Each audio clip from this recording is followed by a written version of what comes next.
उनका बेटा बड़ा चतुर चौबे, तो बेटा भागवत क्यों पढ़ता था? उधर अंग्रेजी भी पढ़ता था। बेटा इसलिए पढ़ता था कि उधर की कमाई कम हो तो कथावाचक बन के खूब धन वसूल हो। बेटा बड़ा चतुर। लेकिन माँ ने रोते हुए कहा, उसके पति भी थे और उसका बेटा भी था, महाराज कष्ट की बात है, मेरा बेटा भागवत पढ़ता है। अपनी कक्षा, इससे बढ़कर कष्ट की बात क्या होगी? ब्राह्मण होके भागवत पढ़ता है, इससे अधिक दुर्गति।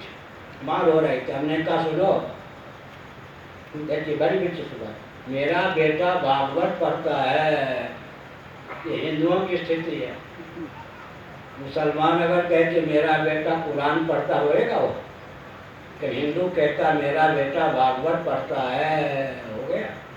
मैंने कहा तुम्हारा बेटा बड़ा चतुर है, वो समझता है इधर अंग्रेजी तो पढ़ ही रहा हूँ, कहीं भागवत पढ़ के इधर ढोल मंजीरा बजा के कथावाचक हो जाऊँ, उससे ज़्यादा धन कमाऊँगा। चिंता मत करो, तुम्हारा बेटा बड़ा लाडला लाल है, तुमसे ज़्यादा चतुर है।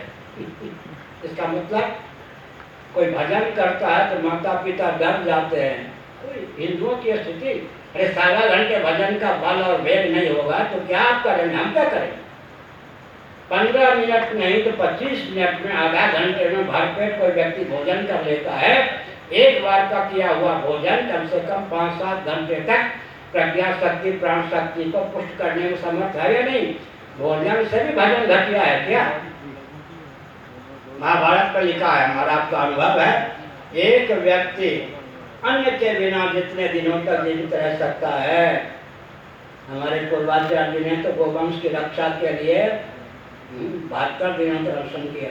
तो नाम धन निरंजन देव कीजिए महाराज।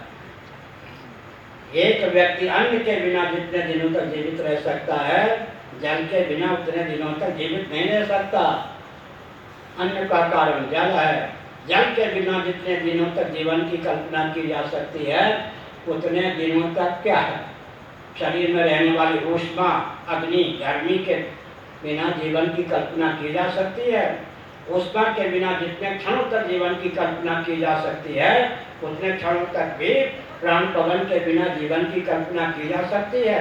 प्राण पवन के बिना जितने क्षणों तक जीवन की कल्पना की जा सकती है, उतने क्षणों तक भी प्राण पवन को चलने के लिए अवकाश देने वाला आकाश, उसके बिना जीवन की कल्पना की जा सकती है।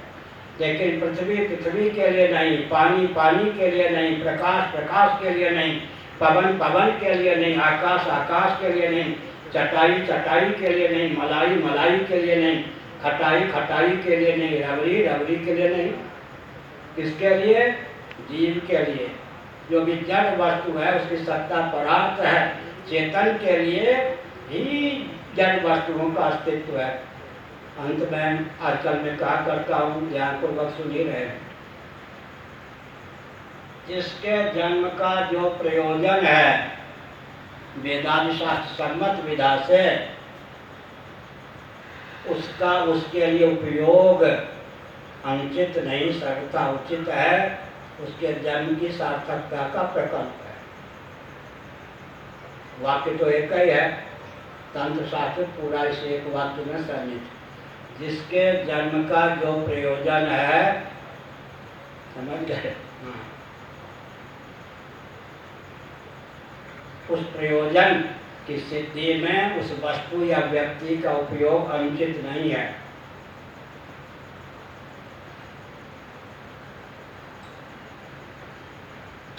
बड़ा विचित्र, राम रक्षा स्तोत्र का पाठ करते हैं, उसमें बड़ी विचित्र बात है।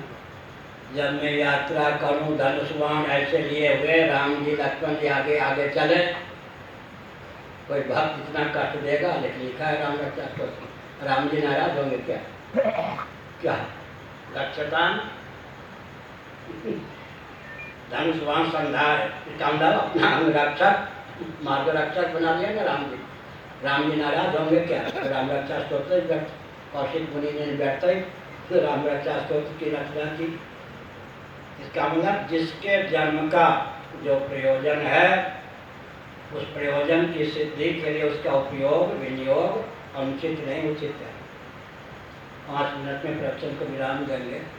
अब सामान्य प्रयोजन, हर जीव के जन्म का प्रयोजन है जीवन धन जगदीश्वर की प्राप्ति। जीवन धन जगदीश्वर सच्चिदानंद स्वरूप है,